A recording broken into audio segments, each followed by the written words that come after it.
இந்துக்களின் மிக முக்கியமான வழிபாட்டு நாட்களில் ஒன்றாக சொல்லக்கூடியது பங்குனி உத்திரமாகுங்க. பங்குனி மாதத்தில் பௌர்ணமியும் உத்திர நட்சத்திரமும் சேர்ந்து வரக்கூடிய நாளில் இந்த உற்சவமானது கொண்டாடப்படுது. இது முருகப்பெருமானுக்குரிய மிக முக்கியமான வழிபாட்டு நாளாகவும் சொல்லப்படுது. இந்த நாளில் விரதம் இருப்பது ரொம்பவே சிறப்பானதாகுங்க. முருகப்பெருமான் இந்திரனின் மகளான தெய்வானையை திருமணம் செய்து கொண்டதும் இந்த நாளில் தான் அப்படின்னு புராணங்களில் சொல்லப்படுது. அப்படிப்பட்ட பங்குனி உத்திரம் 2026ஆம் ஆண்டு எப்பொழுது வருகிறது? இந்த நாளில் நம்ம என்ன செய்ய வேணும்? எதற்காக இந்த பங்குனி உத்திர நாளானது கொண்டாடப்படுது என்பதை பற்றி தான் இந்த பதிவில் நம்ம விரிவாக பார்க்க போகிறோம். வீடியோவை ஸ்கிப் பண்ணாமல் முழுசாக பாருங்கள். நம்ம சேனலை இப்போ தான் ஃபர்ஸ்ட் டைம் பார்த்துட்டு இருக்கிறீங்க அப்படின்னா நம்ம சேனலை சப்ஸ்கிரைப் பண்ணலன்னா சப்ஸ்கிரைப் பண்ணிக்கங்க. கூடவே இருக்கிற பெல் ஐக்கானையும் ப்ரெஸ் பண்ணிக்கங்க. வீட்டில் எப்பயுமே சண்டையும் சச்சரவுமாக இருக்குதா? நீங்கள் செஞ்சுட்டு வரக்கூடிய தொழிலில் சின்ன சின்ன பிரச்சனைகள், தடைகள், தாமதங்கள் ஏற்பட்டு கொண்டே இருக்குதா? அதே போல் திருமண வரன் நிச்சயம் கைகூற மாதிரி தள்ளி கொண்டே போய்கொண்டு இருக்குதா? இது போன்ற பிரச்சனைகளுக்கு இந்த வீடியோவுக்கு கீழே டிஸ்கிரிப்ஷனில் வராகி அம்மன் ஜோதிட நிலையத்தோட தொலைபேசி எண் கொடுத்துருக்குறேன். இந்த எண்ணுக்கு தொடர்பு கொண்டு பேசி பாருங்கள். உங்கள் பிரச்சனைகளுக்கு சரியான தீர்வு கிடைக்குங்க. வாங்க வீடியோக்குள்ளே போகலாம். உங்களுக்கு முருகப்பெருமான் பிடிக்கும் அப்படின்னா ஓம் முருகா போற்றி, கந்தா போற்றி என்ற வாசகத்தை மறக்காமல் கமெண்ட் பாக்ஸில் 3 முறை பதிவிடுங்க. பங்குனி மாதத்தில் வரக்கூடிய மிக முக்கியமான சிறப்புக்குரிய நாளாக இந்த பங்குனி உத்திர நாளானது சொல்லப்படுது. இந்த நாளில் அனைத்து முருகன் கோவில்களுமே சிறப்பு வழிபாடுகளும் பூஜைகளும் திருக்கல்யாண வைபவங்களும் நடைபெறுவது வழக்கமாகுங்க. ஒவ்வொரு மாதமும் வரக்கூடிய பௌர்ணமி நாள் முருகப்பெருமான் மற்றும் சிவபெருமானுடன் தொடர்பு கொண்டு வழிபாட்டு நாளாகவும் சொல்லப்படுது. அது மட்டும் இல்லாமல் பங்குனி மாத பௌர்ணமியான பங்குனி உத்திர நாள் முருகப்பெருமானுடன் மட்டும் இல்லாமல் அனைத்து தெய்வங்களையும் வழிபடுவதற்கு ஏற்ற நாளாகுங்க.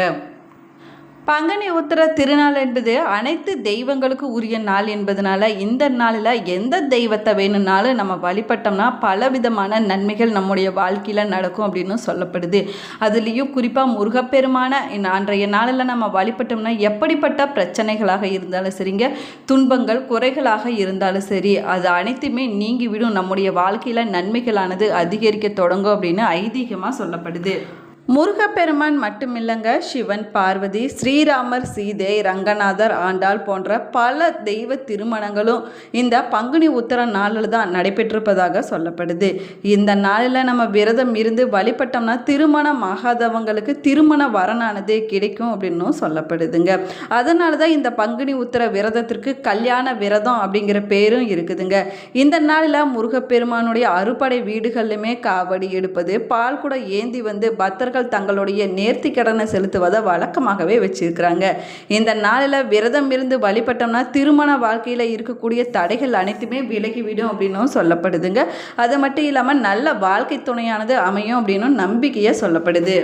பங்குனி உத்திரம் 2026ஆம் ஆண்டு ஏப்ரல் 1ஆம் தேதி புதன்கிழமை அன்னைக்கு வர இருக்குதுங்க. உத்திர நட்சத்திரம் ஆரம்பமாகக்கூடிய நேரம் மார்ச் 31ஆம் தேதி மாலை 3:20 மணிக்கு தொடங்குதுங்க. உத்திர நட்சத்திரம் முடியக்கூடிய நேரம்னா ஏப்ரல் 1ஆம் தேதி மாலை 4:17 மணியோடு முடியுது. அதே போல் பௌர்ணமி திதியானது ஆரம்பிக்கக்கூடிய நேரம்னா ஏப்ரல் 1ஆம் தேதி காலை 7:38 மணிக்கு பௌர்ணமி திதியானது ஆரம்பமாகுதுங்க. பௌர்ணமி திதி முடியக்கூடிய நேரம்னா ஏப்ரல் 2ஆம் தேதி காலை 7:57 மணியோடு முடிவடையுதுங்க. பங்குனி உத்திரம் எதற்காக கொண்டாடப்படுது அப்படின்னு பார்க்கலாம் வாங்க. பங்குனி உத்திர நாளில் சிறப்பு பூஜைகள், விரதங்கள், வழிபாடுகள் நம்ம செய்வதனால செல்வ வளம், ஒற்றுமை, திருமண வாழ்க்கையில் விருப்பங்கள் அனைத்துமே நிறைவேறும் அப்படின்னும் நம்பிக்கையாக சொல்லப்படுதுங்க. அது மட்டும் இல்லாமல் முருகப்பெருமானுடைய அருளானது நம்முடைய வாழ்க்கையில் பரிபூர்ணமாக கிடைக்குங்க. அதனால தான் இந்த நாளில் வேண்டுதல்கள் நிறைவேறிய நிறைய பேர் பார்த்தீங்கன்னா மொட்டை அடித்து காவடி ஏந்தி முருகப்பெருமானுக்கு நேர்த்திக்கடன் நிறைவேற்றுவதை வழக்கமாகவே வச்சிருக்கிறாங்க. மேலுமே பங்குனி உத்திர நாளில் திருமணம், சொத்துக்கள் வாங்குவது, வீடு கிரக பிரவேசம் செய்வது போன்ற சுப நிகழ்ச்சிகள் நடத்தப்படுவது வழக்கமாகுங்க.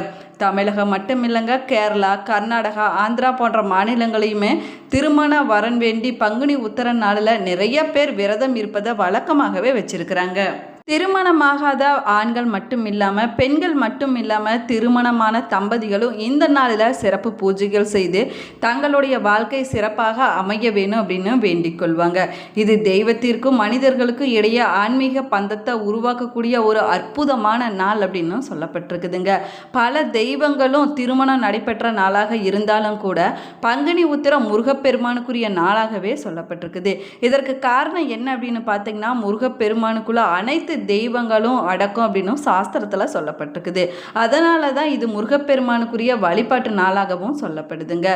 பங்குனி உத்தர நாளில் முருகப்பெருமானிடம் வேண்டிய வரங்கள் கிடைக்க நெய் தீபம் ஏற்றி வைத்து விரதம் இருந்து பஞ்சாமிர்த அபிஷேகம் செய்து பால் அபிஷேகம் செய்து நம்ம வழிபட வேணுங்க. அதே போல் ஓம் சரவண பவாய நமக என்ற மந்திரத்தை அன்றைய நாளில் உச்சரித்து வழிபடுவது சிறப்பான பலன்களை நம்முடைய வாழ்க்கையில் பெற்றுக் கொடுக்குங்க.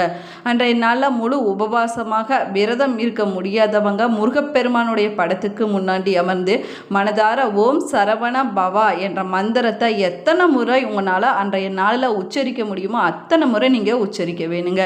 இல்லைன்னா குறைஞ்சபட்சம் 108 முறையாவது நீங்கள் அன்றைய நாளில் சொல்லி முருகப்பெருமானை நீங்கள் வழிபட வேணும். முருகப்பெருமானுடைய 108 சத நாமாவளிகளை சொல்லி அர்ச்சனை செய்தும் சர்க்கரை பொங்கல் வைத்து பாயாசம் செய்து பழங்கள் பஞ்சாமிர்தம் வெற்றிலைப்பாக்கு தேங்காய் போன்றவற்றை நெய்வேத்தியமாக படைத்து முருகப்பெருமானை அன்றைய நாளில் வழிபடுவது சிறப்பான பலன்களை பெற்றுக் கொடுக்குங்க.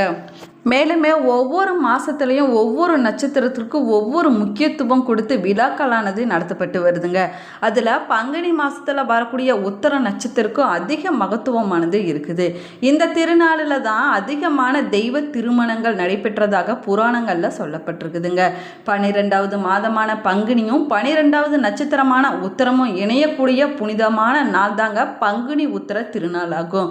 இந்த நாளில் விரதம் இருப்பது ரொம்பவே சிறப்பு வாய்ந்ததாகுங்க. அன்றைய நாளில் இருக்கக்கூடிய விரதம் கல்யாண விரதம் திருமண விரதம் அப்படின்னும் அழைக்கப்படுது. மேலுமே சிவபெருமான் அன்னை பார்வதி தேவியோடு மணக்கோலத்தில் சுந்தரமூர்த்தி நாயனாருக்கு மதுரையில் காட்சி தந்தருளிய திருநாளாகவும் இந்த திருநாளானது சொல்லப்படுது. அன்னை மீனாட்சியை திருமணம் செய்து கொண்டு மீனாட்சி சுந்தரேஸ்வரராக காட்சி தந்ததும் இந்த திருநாளில் தாங்க. வருடந்தோறும் மதுரையில் திருமண விழாக்கள் பங்குனி உத்தரத்தன்னைக்கு சிறப்பாக நடைபெறும். மேலுமே சிவனுடைய தவத்தை கலைத்ததால இறைவனின் நெற்றிக்கண்ணால மன்மதன் எரிக்கப்பட்டிருக்கிறாரு. ரதியின் வேண்டுதலால் மீண்டும் மன்மதன் உயிர் பெற்ற நாளும் இந்த பங்குனி உத்திர திருநாள் தான் அப்படின்னு சொல்லப்பட்டதுங்க. மேலுமே பார்த்தீங்கன்னா முருகப்பெருமான் தெய்வானைய இந்த நாளில் தான் திருமணம் செய்து கொண்டாராம். அது மட்டும் இல்லாமல் வள்ளியின் அவதார தினமும் இந்த நாளில் தான் அப்படின்னு சொல்லப்படுது. பர்வதராஜன் தவத்தால் சிவன் கரம் பிடித்ததும் இந்த பங்குனி உத்திர திருநாளில் தான் அப்படின்னு சொல்லப்படுது. ஸ்ரீரங்க மன்னரான ஆண்டாள் திருக்கல்யாணம் நடைபெற்றதும் இந்த பங்குனி உத்திர நாளில் தாங்க. மகாலட்சுமி பங்குனி உத்திர விரதத்தை கடைபிடிச்சு தான் ஸ்ரீ மகாவிஷ்ணுவனுடைய மார்பில் உறையும் பாக்கியம் பெற்றாங்க அப்படின்னு சொல்லப்படுது. மகாலட்சுமியுடைய அவதார நாளும் இந்த பங்குனி உத்திர திருநாள் தான் அப்படின்னு சொல்லப்பட்டிருக்குதுங்க. இந்த நாளில் வைணவ கோவில்களில் மணக்கோலத்தில் தாயாரும் திருமாலும் காட்சி தருவாங்க. அன்றைய நாளில் காஞ்சி வரதராஜர் கோவிலில் ஸ்ரீ பெருந்தேவி தாயார் சன்னதியில் ஸ்ரீதேவி பூதேவி மலையாள நாச்சியார் ஆண்டாள் மற்றும் பெருந்தேவி தாயார் சகிதமாக ஸ்ரீ வரதராஜரோடு காட்சி தருவாங்க அப்படின்னு சொல்லப்படுதுங்க. அதே போல் பார்த்திங்கன்னா காஞ்சியில் காமாட்சி ஏகாம்பரேஸ்வரர் திருமண விழா நடைபெறும் போது அதே மண்டபத்தில் நிறைய பேருடைய திருமணமானது நடைபெறும் அப்படின்னு சொல்லப்படுது. தேவேந்திரன் இந்திராணி நான்முகன் கலைவாணி போன்றோர் திருமணங்கள் பங்குனி உத்திரன் திருநாளில் தான் நடைபெற்றதாக புராணங்களில் சொல்லப்பட்டிருக்குது. தசரத மைந்தர்கள் என்று சொல்லக்கூடிய ஸ்ரீராமர் சீதை லக்ஷ்மணன் ஊர்மிளா பரதன் மாண்டவி சதுர்கணன் ஸ்ரீத கீர்த்தி திருமணங்கள் பங்குனி உத்திர திருநாள் அன்னைக்கு ஒரே மேடையில் மிதிலையில் நடைபெற்றது அப்படின்னு சொல்லப்பட்டிருக்குதுங்க. அது மட்டும் இல்லாமல் அழகுமிகு 27 கன்னியர்களை சந்திரன் மனைவியாக ஏற்றுக்கொண்டதும் இந்த பங்குனி உத்திர திருநாளில் தாங்க. பங்குனி உத்திரத்தன்று சில கோவில்களில் தீர்த்தவாரியும் நடைபெறும். அப்பொழுது அந்த தளத்தில் இருக்கக்கூடிய கடல்கள் ஏரி குளம் கிணறு போன்றவற்றில் புனித நீர் ஆடினோம் அப்படின்னா நமக்கு புண்ணியமானது கிடைக்கும் அப்படின்னும் சொல்லப்படுதுங்க. மேலுமே பார்த்திங்கன்னா பங்குனி உத்திரத்தன்னைக்கு கன்னி பெண்கள் கல்யாண விரதத்தை கடைபிடிப்பது ரொம்பவே சிறப்பு வாய்ந்ததாகுங்க. அதற்கு பிறகு பக்கத்தில் இருக்கக்கூடிய கோவிலுக்கு சென்று திருமண கோலத்தில் இருக்கக்கூடிய தெய்வங்களை தரிசித்தாங்க அப்படின்னா நல்ல வாழ்க்கை துணையானது அமைங்க, சீக்கிரமாகவே கல்யாண வைபவமானது நடைபெறும் அப்படின்னும் சொல்லப்படுது. அதே போல் திருமலபாடியில் இருக்கக்கூடிய நந்திய கல்யாணம் கண்டா முந்தி கல்யாணம் நடைபெறும் அப்படின்னும் சொல்லுவாங்க. பங்குனி மாதத்தில் ஏற்றிய தீபத்தில் சிவனும் பார்வதியும் ஐக்கிய சொரூபமாக காட்சி தருவாங்களாமாங்க. அதனால் அன்று திருவிளக்கு பூஜை செய்து வழிபட்டோம் அப்படின்னா பாவங்கள் அனைத்துமே நீங்கி பகைகள் அனைத்துமே விலகி புண்ணியமானது நம்முடைய வாழ்க்கையில் கிடைக்கும் அப்படின்னு சொல்லப்படுது. இந்த பதிவு உங்களுக்கு பயனுள்ள தகவல்களை கொடுத்துருக்குன்னு நினைக்கிறேன். இந்த பதிவு உங்களுக்கு பிடிச்சிருந்தால் லைக் பண்ணுங்கள், ஷேர் பண்ணுங்கள், கமெண்ட் பண்ணுங்கள். இன்னும் நம்ம சேனலை சப்ஸ்கிரைப் பண்ணலைன்னா சப்ஸ்கிரைப் பண்ணிக்கோங்க. கூடவே இருக்கிற பெல் ஐக்கானையும் ப்ரெஸ் பண்ணிக்கோங்க. Thank you friends.